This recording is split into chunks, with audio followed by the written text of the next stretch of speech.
Ever wonder what you get if you cross a frog with a human in D&D? Welcome to a video where we talk about one specific type of humanoid amphibians called Bullywugs. Don't be fooled, there are other types, but this one is definitely the most fun. Their looks are what you'd expect, a bipedal humanoid in height with an amphibious body with a gigantic frog-like head and huge frog-like eyes.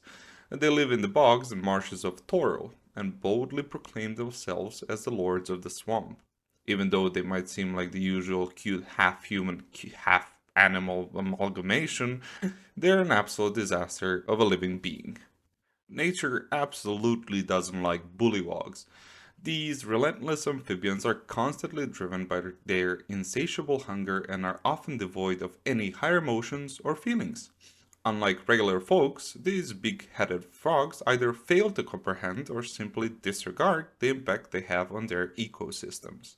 They hunt and kill for sport, without the intelligence or discrimination to allow environmental recovery, and so systematically depleting the natural resources of their own habitats. They hunt and destroy so much that sometimes they have to resort to cannibalism when resources grow scarce. Even bullywugs themselves can sense the wrongness of their presence, often succumbing to paranoia, thinking the world is out to get them, which it is. Those who dare to fight these slimy bullies sometimes get a surge of strength, as if the nature itself is saying, "Go get him, tiger." They are aptly named as they are swamp bullies. They like asserting dominance over any who dare to trespass in their domain, convinced they are the true rulers of the swamp. For combat, they like sharp, pointy things, mainly spears. It helps them keep enemies at bay, but also grants them an advantage when striking from below the water. As a proof of their low intelligence or how stupid they wear armor and shields, which then creates a problem for them underwater, as they cannot move well.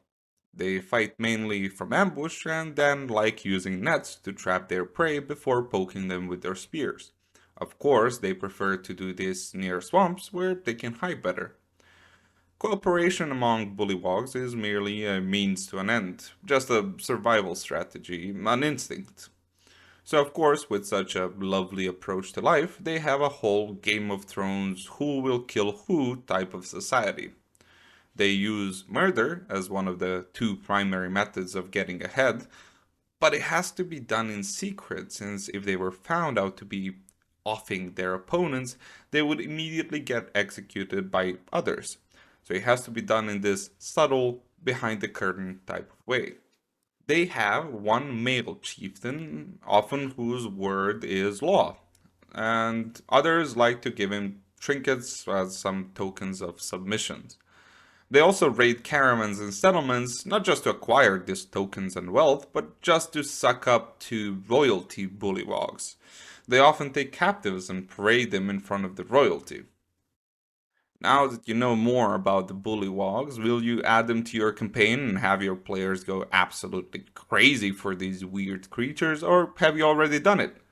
Share the stories.